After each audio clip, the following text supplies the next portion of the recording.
About me, my name is Dirk. This is my email. You guys can feel free to contact me if you ever wish to. Just Dirk at Asukia. So my background is I have 8 years of academic style Tibetan study. I got my BA at Rice University in 2004. I took 4 years of Tibetan there, and that includes 1 year abroad with SIT, where we studied in India, Nepal, and Tibet. In 2008, I got my master's degree from CIIS University, which is a small private university in San Francisco. And my degree was in Buddhist studies, of course. And then I did some independent study in India for 2 years at places like LTWA and Deer Park, and bounced around a few other programs. So here's how I came. Santiago. Maybe he needs an introduction. Oh, Hi. yeah. Sorry, guys. I was waiting for a link. I didn't see that. Yes, no one realized I had to save you. I'm sorry. Thanks. Thanks, guys. Welcome, Santiago. So I think you know everyone except for maybe me. Could you just give a brief introduction of yourself for my benefit? Sure. Most people just said their names, like where they're from, maybe what they used to do, or what brought them to Tibet, and what are they interested in achieving with their studies? Sure. Well, my name is Santiago. I'm from Mexico. Before this, I used to work in finance and operations in a factory. And since college, I wanted to learn Tibetan just to get to be able to read and speak Tibetan better, hopefully learn Dharma better. And then after that, well, then we'll see. Okay, great. Great, thank you. So I was in the middle of introducing myself when you arrived. Just some boring background information, basically to say that I had 8 years of Tibetan study before I met with the guys from Asukia. And so my kind of history, or how I came to Asukia, was after these 8 years, just of continual frustration, like what is with this language? Like, why can't I learn it after studying it for 8 years? And finally, getting involved with Asukia. So in 2011, basically very, very soon after it started, Inti, who is Drupchen's brother, I don't know if you guys have met him or not, he invited me to join Asukia. And so then this gave me like firsthand experience of how immersion works, because when I became a student at Asukia, I was 8 years of studying texts, and to the point where, I was so frustrated that all I could still do is look up words one by one in the dictionary, right? And just forgetting what words meant all of the time. And just not being able to read, and just this slow, frustrating process of, translating that we're all taught in the university and in academia. I just kind of put that all aside and said, okay, well, I'm just going to learn how to speak Tibetan. That's what I'm going to focus on. And so, I took immersion at Asukia for a year. And then after a year, I picked up texts again, and I was just like, whoa, like I can kind of read now.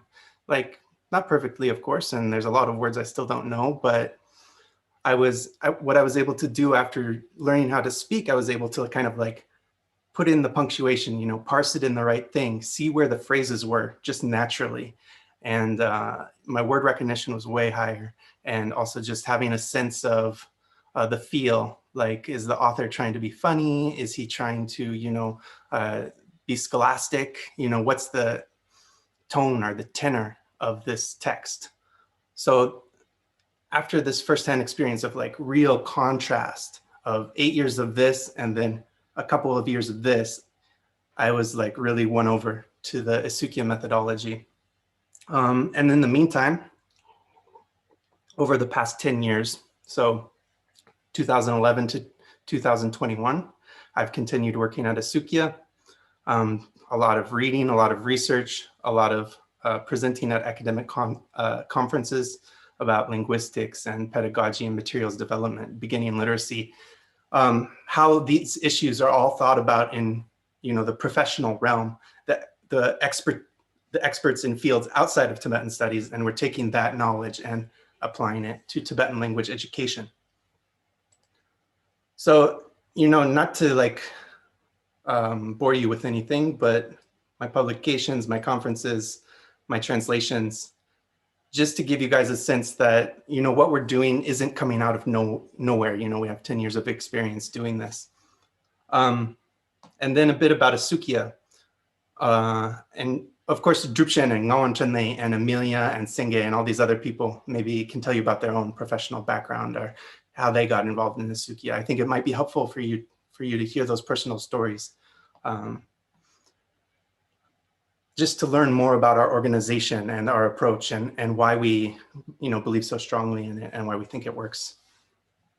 So to tell you a bit more about the school and a bit more about the organization itself, it was founded in 2010, at least the French part of it was. And the main aim of it was reviving this Pandita Lotsawa model for translation. You know, when they first started translating the Buddhist canon in India, you know, they were bringing Indian scholars over from India to Tibet, and Tibetans were, of course, going over to India, and they were very much involved in knowing and speaking each other's languages, right? And that's how they got the massive Buddhist canon translated from Sanskrit into Tibetan. So, you know, our goal as an organization is kind of reviving this for Western scholars now. You know, we need a lingua franca to communicate with Tibetan scholars. And we can't just rely on Tibetan scholars becoming experts in English. What we need to do is go and become experts in Tibetan language. As translators, that's kind of our job, our aim, right? So in 2011, with that aim, Isukia opened an online school. And that there were only 2 people at the time. 2012, we started the immersion school and the research and development. We've been involved in materials development ever since, you know, slowly improving our methodologies and the research that we're basing things on, which is kind of what I was asked to give a presentation about today, is the pedagogy we're using in classrooms. If you want just a taste of our research, I have some links to our corpus research in here. Of course, there's a lot more that Asukia hasn't been involved with a bunch of other partners. We've been working with BDRC basically since our founding. We also have partnered with 84,000, Kensei Foundation, a few universities and monasteries for various projects. If you're interested in learning more about the other projects we're doing and the other stuff we're involved in, then Drupchen or NT or myself, you know, feel free to reach out. Our students over the years have come from all the different programs, you know, with this realization that it's very important to supplement their university studies with some actual communicative courses. And there's just, you know, this graph is from 2014, 2015, kind of a snapshot of how many hours we're really have experience giving, how many classroom hours we've been giving over the years to different students online, both online and in person. So yeah, just a photo, a nice photo where people are smiling. Okay, so at this point, I'm going to go over to the presentation I was asked to give you guys, but are there any questions that are more general about my own experience or the organization or those sorts of things?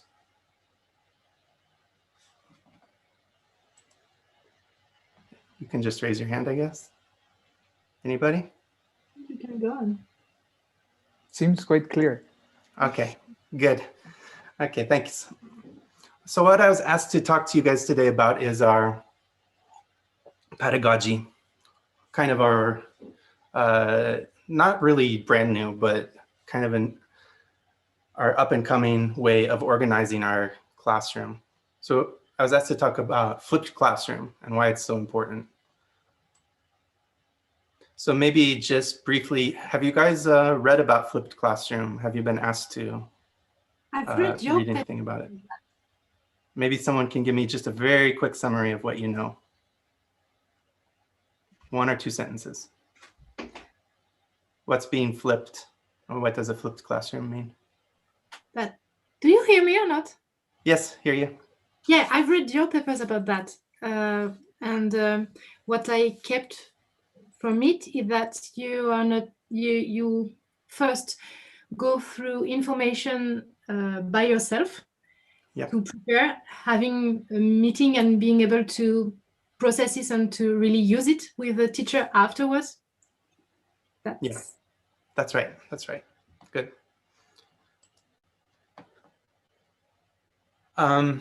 So before we get into exactly some more details about flipped classroom, maybe I can ask you guys, how do you see yourselves working, or how do you see your working environment or your professional life after your training is over? What kind of things will you be doing?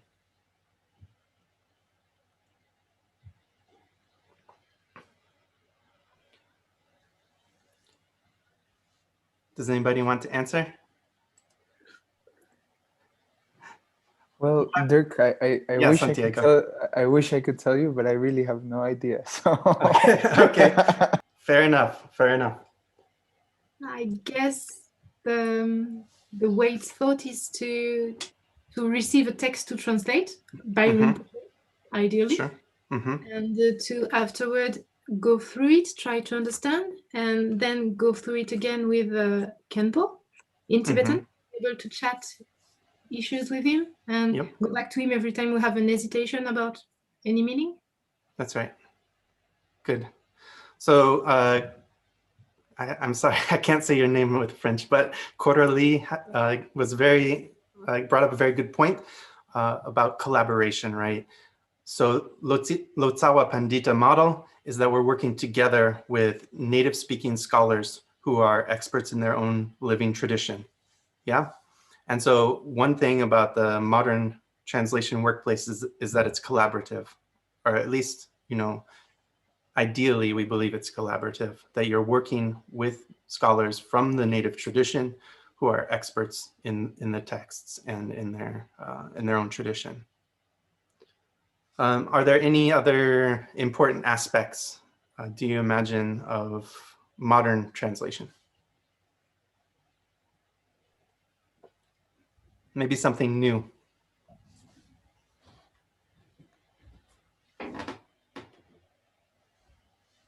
Well, there must be something in relation with your practice, but that's new.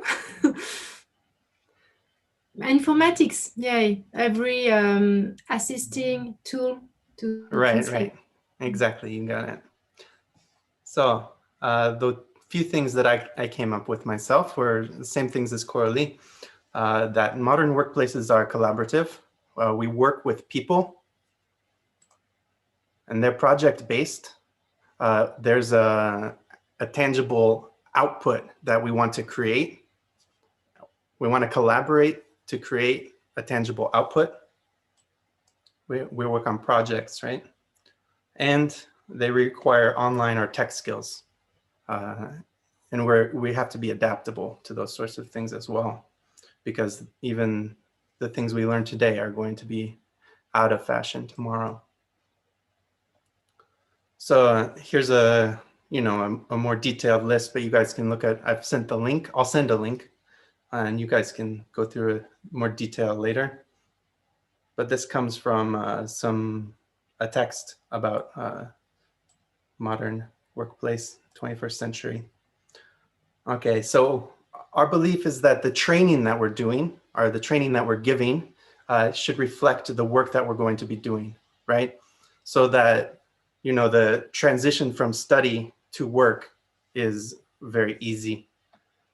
We've already been training and doing what we're going to do, if that makes sense. So our training should be collaborative, it should be project-based, and we should train in online and tech skills. So this is kind of the 21st century education, the ideas of the flipped classroom and Bloom taxonomy and these kind of modern pedagogical ideas, these modern teaching methods are really based around that the classroom is as we said in the beginning, flipped, in that we are working on presentations and materials. We're active, we're dynamic, we're not just passively sitting there receiving a lecture. Dirk, Yeah. model, where does the knowledge of the language come in as a bullet point? I didn't get that. This is a general slide. We're not talking about language, we're talking about education in general. So the idea of a flipped classroom, how do we learn skills?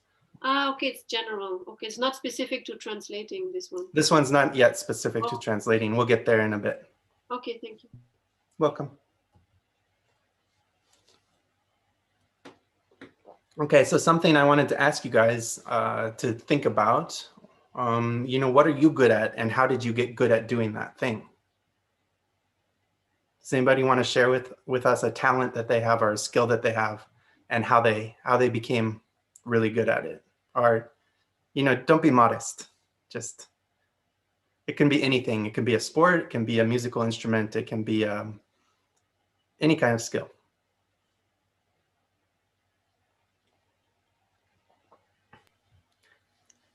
Well, I'm an amazing dancer.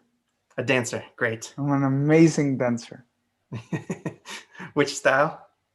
Any Or style. Any style. Wow. Any style. Yeah. Tango, samba. Well, not so much. merengue, It's all- kind of more like a mix, but the way I got to it was just whenever I got into a dance floor, I would watch other people and then I would copy them. And then Right. it would kind of mix together and then just keep doing it until it came out. Right. So repetition and lots of practice, right? Yeah. Yeah. So I think that's the key to any skill. And what we really need to realize for our language education is that language and translation, these aren't just knowledge. These aren't just things we memorize or things we know and regurgitate. They're actually skills. You know, a language consists of, you know, 4 main skills: speaking, listening, reading, writing. Yeah. And getting good at doing those things requires practice doing those things. I mean, my favorite example is, I think maybe we've all learned to ride a bike. Yeah. Has everyone learned to ride a bike? Yeah. And how did you get good at riding a bike? Or how did you learn to ride a bike? It's not like we sat in a classroom and somebody was like, oh, when you turn the handle 13 degrees, then what that means is, you know, your wheel's going to turn this many degrees. And, or, you know, what are the ratios between the different gears and what is the circumference of the wheel and how does that affect, you know, how you ride it? We didn't learn any of that. You learn a bike by getting on and doing it, falling a bunch of times, and then eventually getting it, right? So I think language learning can be thought of a lot like that. It's a skill we need to practice and just do, and it's natural to make mistakes, for example. It's necessary to make mistakes. Otherwise, we're not learning.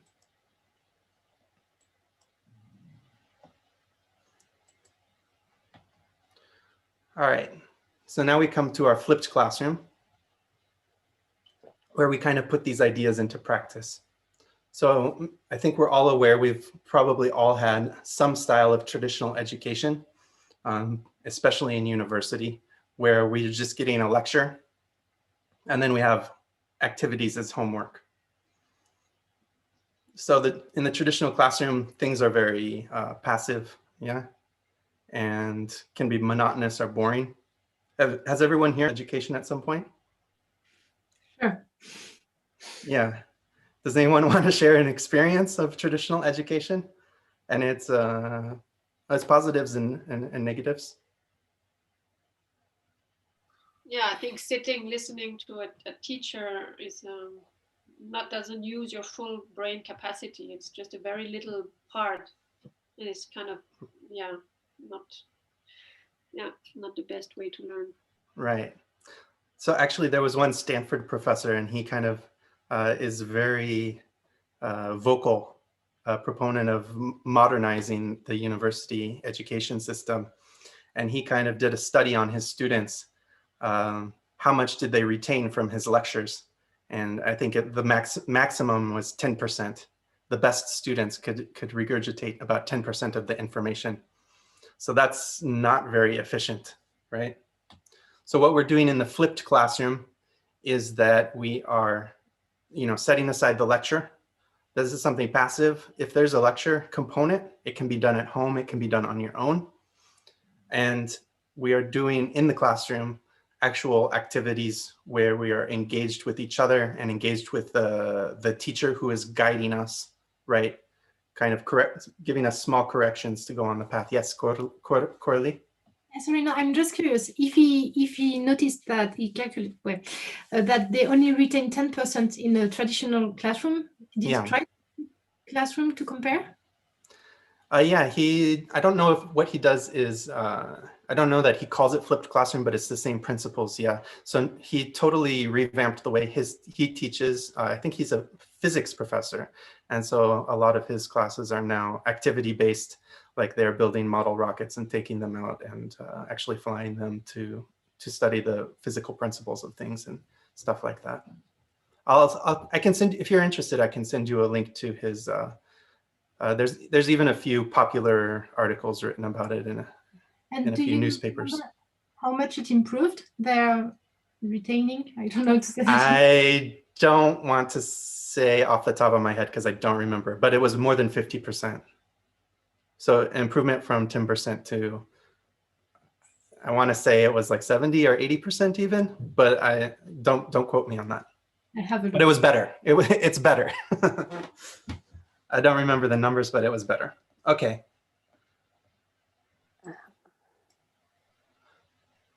So what changes? Oh, yes. Go ahead, Anna. I had a teacher at the university when I was doing my PhD that was my advisor. And he had one thing that I thought was very useful. What he would do, he would like to more conventional class, but every 45 minutes he would make a break. And then we have 15 minutes break. Yeah. And then it was a 3-hour class usually. So then we have these breaks. And then afterwards, we would all go out together because it was the last class of the day. So we would talk a lot about it in the professors, whatever place that we used to go. So it was super cool because we had the class and afterwards we would discuss some things, not officially discussing, but we would end up discussing things. And I really, and some books came out of that, that experience, and we could exchange lots of things. That was really something that I appreciated. Right. That's a very good point. So this is part of I don't know, I think just being human, we want to form relationships and we want to have those sorts of connections. I think it's very natural and it really enhances our ability to learn when we make the learning environment more sociable, right? Yeah. So we're talking about the traditional versus modern classroom. What is changing when we flip our focus? I think we've been saying a lot of these sorts of things again and again, is that rather than focusing on knowledge, we're focusing on skills. We're focusing on being active participants in the learning process and, having agency and doing things, even if that means, making mistakes. And we are de-emphasizing our knowledge or just remembering and regurgitating facts, our passive retention, this thing we all kind of had to do for school where we just memorized a bunch of facts, passed the test, and then forgot them the next day.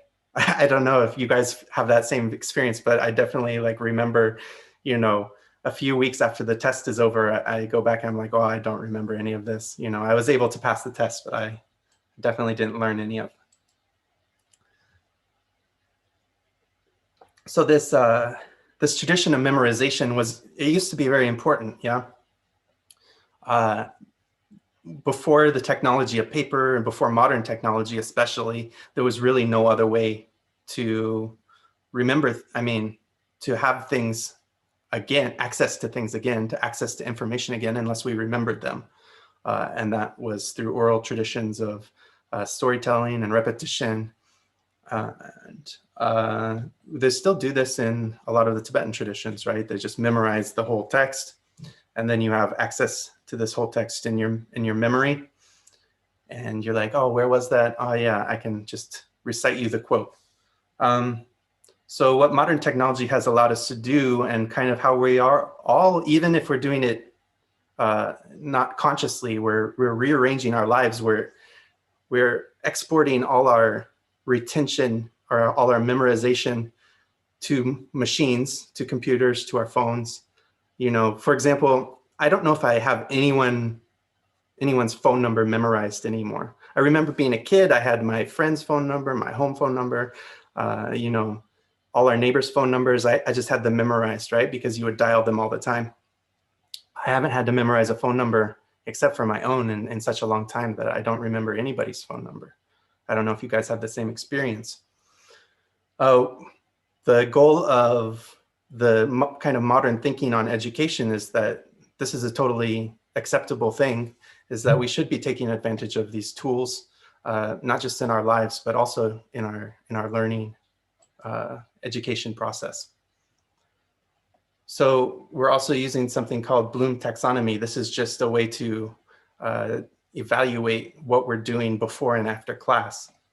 The traditional approach is that we're doing a lot of remembering and understanding. You know, we're getting lectured and we're taking notes, and then we're trying to memorize all this knowledge, right? And then we're kind of left up on our own to apply, analyze, evaluate, or create. What we do when we flip the classroom is that all this understanding or remembering is relegated to before class or homework.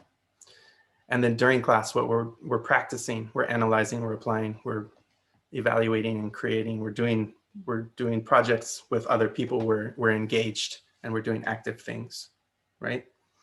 So just a re-emphasis of what we're trying to accomplish in the different parts of our study day.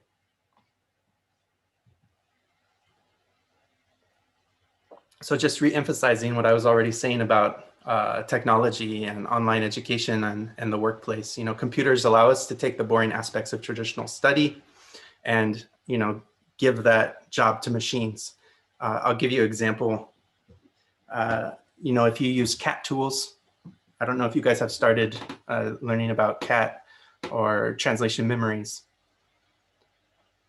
In my day at university studying Tibetan, basically what we would have to do, all we would have to do is find the Tibetan word, flip to the back of the book, manually look it up, and then word by word translate into English, and then try to make sense of the sentence. Yeah, this is incredibly inefficient. I mean, if you want to give it to a machine, why are we looking things up manually by hand and by sight? If we have translation memory, it's all automated. Even if this is our preferred method of translation, I don't think it ends in a very good product, but even if it's our preferred method of translation, it's a very inefficient one. It's very time consuming, right? So we should be taking advantage of what machines are able to provide. And that allows us as humans to be free to do what we are good at: problem solving, creative thinking, being intuitive, having those personal connections with people, understanding things subtextually, understanding things metaphorically, understanding things from more than one angle, right? Machines can't really do this yet.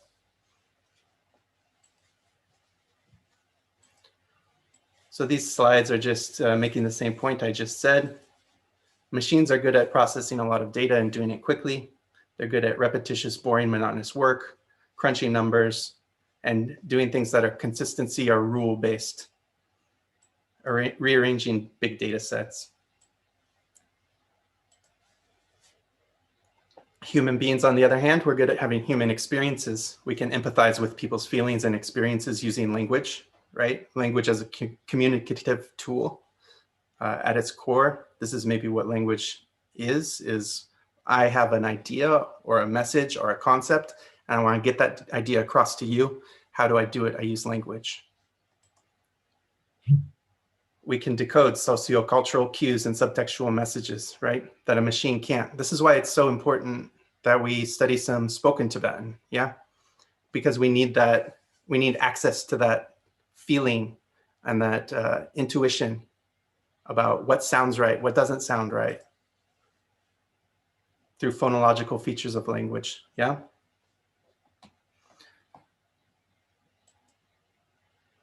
All right, so moving now to self-study. If we're flipping homework, how does this idea of flipped classroom change how we think about homework? I think you guys already know a bit about this, but I would like to hear your ideas, your views, your opinions. Any volunteers? Isn't like the biggest thing that you do it before you actually meet with the teacher, that most of the work and the kind of looking and all, maybe even memorizing things comes before the lecture?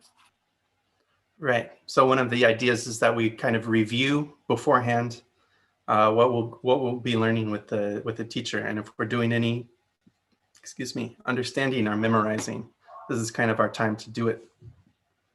However, while that's true, I do want to emphasize that this doesn't mean that we should be memorizing each and every new word, right? And doesn't mean we should be like stressing ourselves about not knowing everything that's on the page. If, for example, your homework assignment is to review the lesson before you've done it, all you should be really doing is kind of reading through it, trying to grasp some meaning.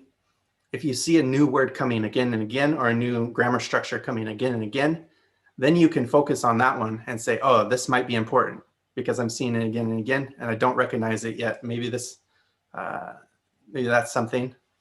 And you can try to look it up in maybe a Tibetan to Tibetan dictionary is what I would suggest, at least first off. And other things you'll be doing during your homework time, you know, using flashcards to reinforce what you've already learned in previous lessons, and things like that. I think the important thing is, yeah, just to kind of, we have to retrain ourselves, because we've been trained really good, that we have to know everything perfectly, or that we have to memorize everything, and that we have to be able to regurgitate, you know, exactly how it should be. That's not the point at all of the homework in flipped classroom, even if you're encountering a text, for example, that you've never read before. The point is just try to focus on the meaning, and even if you get just one new word out of it, you're like, from the context, you're like, oh, that must mean this, or I think it might mean this. That's okay. That's totally fine. The rest of the time, you're just kind of building up your exposure to the language. Yeah. And also, when you do your homework, you're already preparing an interaction. You're already trying to exactly. Very good, very good. You're preparing.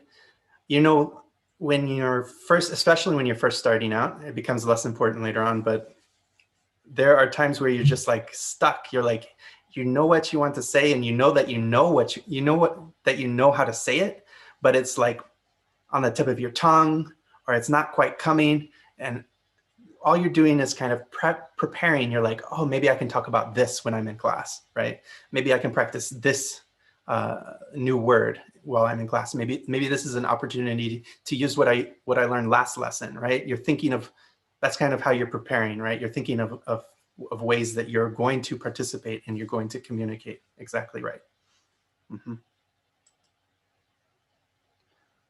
So along this same idea is that it takes lots and lots of times of hearing a word, or even studying a word, before you're actually going to absorb it. So, I mean, the research varies because there's so many variables. There's so many factors that it depends upon. You know, sometimes you'll hear a word once and you'll have such a strong connection, or it'll be in such a incredible, you know, context that you're like, oh, and you memorize and you know that word for the rest of your life, right? But sometimes it can take like 20 or more, but the average is about 12. So you're going to hear a word, one lesson, you're going to forget it. You're going to have another lesson, you're going to hear that word again, you're going to forget it. Up to 12 times, you know, maybe even more. And then you're like, oh yeah, and then you start recognizing that word. And then it takes even longer before you have actually absorbed it and start using it properly. Maybe 100 times you practice using that word before you're like, you got it kind of like honed in or dialed in. So this is like you're meeting a word many times in many contexts before you're able to absorb that word. You literally have to build these new neural connections, right? Between what the word is symbolizing and what it actually means, and the sound of that word, or the shape of that word. Even more if you count all the accents in Tibetan and all the way they pronounce it differently. Yes, absolutely. Yeah, and you'll hear it. You'll meet a speaker that speaks in a dialect or a language or to that accent you don't understand, and they'll say something you know, but you won't understand them. That happens a lot, for sure. So the other thing I wanted to really kind of emphasize is that the frequent words are the words that are important, and that they're words that you're going to learn first. So the first 1,000 most frequent words in any language, roughly in any language, make up about 80%, right? So all the really common words. In English, it would be words like the and an and do and say. You know, these kinds of words make up 80% of all the words we use all day long. So focusing on these words to build your foundation is more important. If you're coming across a word that's really rare and you're never going to hear it again, you know this. You're not going to get these 12 exposures. You're wasting a lot of time if you're focusing on these infrequent words. Yeah. So really focus in on those frequent words that come again and again and again and again, because you get diminishing returns. The next 1,000 only gets you 6% more. The next 3,000 only gets you, even 6% more.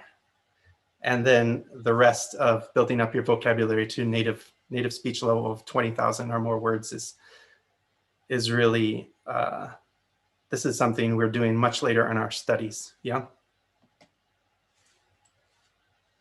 So if you forget words, it's normal. It's normal part of learning a language to forget words, especially when they're infrequent words. Final suggestion. This is something Inti said the other day, and he knew that it would really speak to me. So he asked to put it in this presentation for you guys, is that if we treat written text as if it's spoken speech, this is a very good practice or a very good habit to get into. Because when someone says something to you and all you get is the gist, then you're happy, right? You're like, oh, I understood them. So if we're pretending that written words are also spoken speech, the author is trying to communicate something to us. They're trying to say something to us. And as we as readers are trying to hear their voice and just trying to catch that meaning is really all we're trying to do when we read. And until we're really like getting into text analysis and those sorts of skills, really what we need is the meaning. So meaning focused practice is the most important part of a language study. Yeah. So focus on understanding, not on analyzing.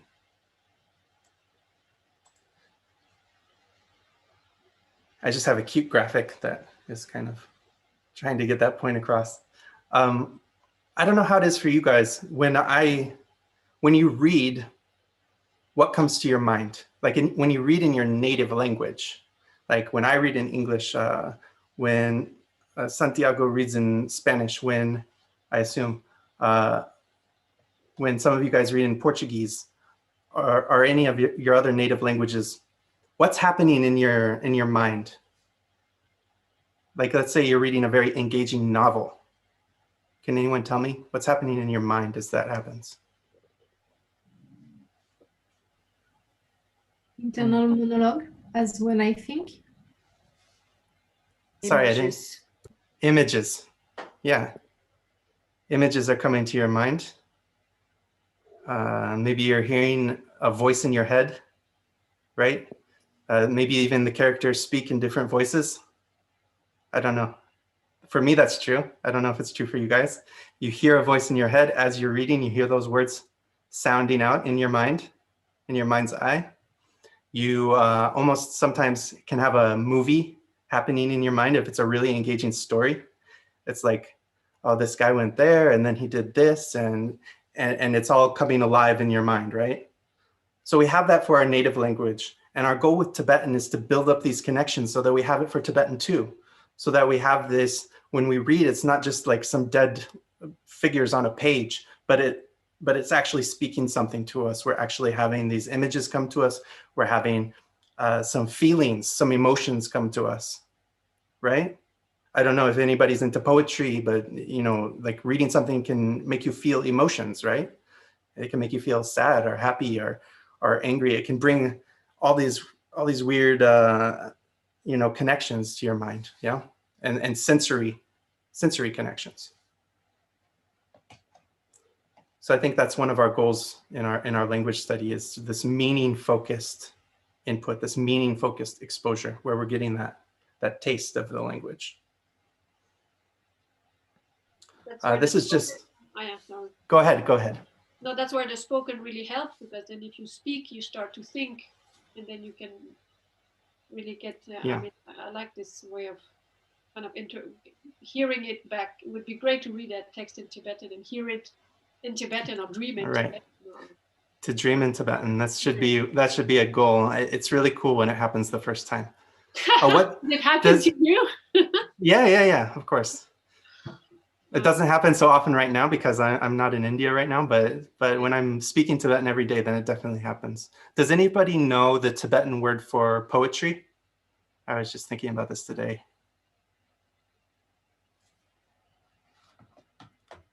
I think Tashi Junjup knows the Tibetan word for poetry. Anybody else? Any of the students? Tashi Junjup, what's the Tibetan word for poetry? Sorry? The Tibetan word for poem or poetry. Poetry, I didn't get. Oh, you don't know poetry? Poem, yes. Oh, nyinga. Yes. And what does it mean?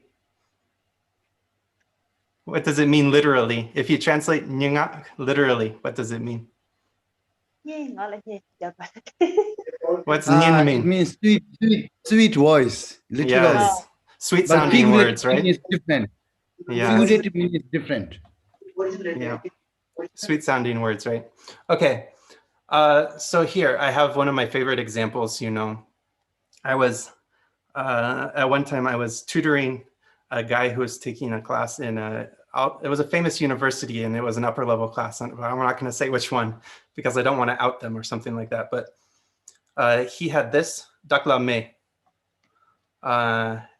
and being the good word by word textual translator that he was, he translated this as the self.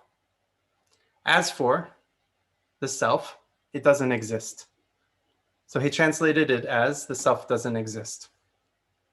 Dak la me, because he looked them up word by word in the dictionary, as we're all trained to do in the university. Dak means self. La is a particle, means a bunch of things. He chose one that made sense. And me was in the dictionary as does not exist. So it's a Buddhist poem. Dak la me, the self doesn't exist. Sounds very nice, right? Very Buddhist. So if you guys know, does anybody know Dak la me? A guess to what it actually means? It does not mean the self does not exist. It means something very different, something very ordinary, something very everyday. I don't have it. Yeah, exactly. You guys already know it. Ngala me, ngala yu, ngala me. It's like basic Tibetan, very basic Tibetan. If you speak the language, then you know in an instant. Ngala me, I don't have it, right? But even in literary, that's a very weird use of je and me. If you use a Latin like that, just without, no, that's really something someone who learned classical Tibetan would do as a mistake. This is really something that most of them would not, but this one did. Most of them would have probably noticed that this, especially in context, it was very obviously not the correct translation. But this is really a real mistake from the real world, from an advanced Tibetan student who admittedly was at least bright enough to realize he needed some help outside the classroom. but it's a real mistake from a real world example. But it kind of shows you on the extreme end what happens if we don't take speaking a language seriously, if we don't take collaborating with native speakers seriously, then these are the kind of mistakes we open ourselves up for, right? Because we are only making sense of the English. We're translating each word into English, and then we're only making sense of the English. What we really need as a goal is that we already have a sense. We already know what the Tibetan means before we start translating. Yeah. So that's what we're building up in our daily classes.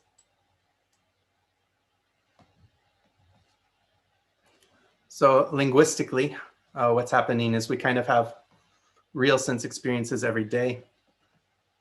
Say a very simple example of apples. And then our mind is making mental images of those, mental representations, right? We have sense imagery of sights, sounds, tastes, textures, all those things. We have an imagination of what those are. We have mental images, mental imagery that represents our real world experiences. And then we connect our speech symbol with those mental images. And abstract representation, far end, is text symbols represent that speech symbol. So APPLE represents the sound apple. When I recover that sound, that's when I get the connection to the sense imagery that has been already built up by my experiences. So that's what's happening when I'm reading in my native language and I'm getting like pictures and images in my head or even emotions. It's because it's tied to the phonology. First I recover the phonology, then I recover the sense imagery. And that's built on my actual real world experiences. So that's our goal with our language studies, to build up these neural connections between real world things and our internal sense and meaning. Okay, guys, that's it. That's all I have. And the floor is open for questions, I guess. Or is it break time, Senge? How do you like to organize? No, very soon they have lunch. They work every day, so all day. They had class morning, afternoon. So just if you have any specific important question that can benefit for everyone, we have 1 minute. 1 minute, okay.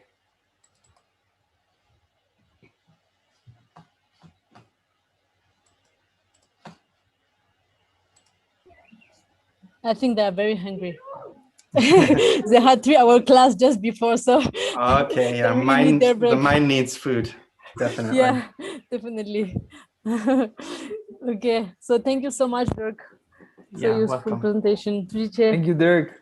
Yeah, and really, wait, let me, guys, if you have questions or you think of something later, you can feel free to reach out to me. That's my email. And if you don't take note of it now, I'm sure you can ask Drupchen, or Senge, or anyone else for a copy at some point. Yes. I have a question, but it's a little broad and I don't think you should answer it now. But it's in relation to observation, like Santiago pointed out. How did you think the question of observation and imitation for online students as us that don't have the context and everything? Because that's a tough thing to bring. It is. It's a very tough thing to bring. So we're working on the back end to train the teachers to do the best they can to engage with you guys in a way that brings those images. They're supposed to be able to, one of the skills that we train them to do, for example, is to do image search on Google via Tibetan. And what's very funny, maybe you guys can try this in, the different European languages. It's very interesting. You look up a word that in French or in Spanish or Portuguese, and then you look up the word in English, and you see what the Google images come up with. And the top results are very like the prototypical image of that thing for that language, but they vary across languages. It's very interesting to see, like if you look up dog, you're going to get different dogs in English than you're going to get, dogs in French. I don't know the French word for dog actually, but it's very interesting to do. The other thing we're training them to do is to kind of be more engaging, and hopefully at some point they'll be, showing you around their home or taking you on a walk or doing those things of those nature. And then of course, when COVID restrictions lift, I hope you all get a chance to study in a real immersion environment, because you're right, it does make a difference. Thanks. No, thank you for this. You're welcome. Thank you. Thank you very much. Thank you. Teacher. Thanks.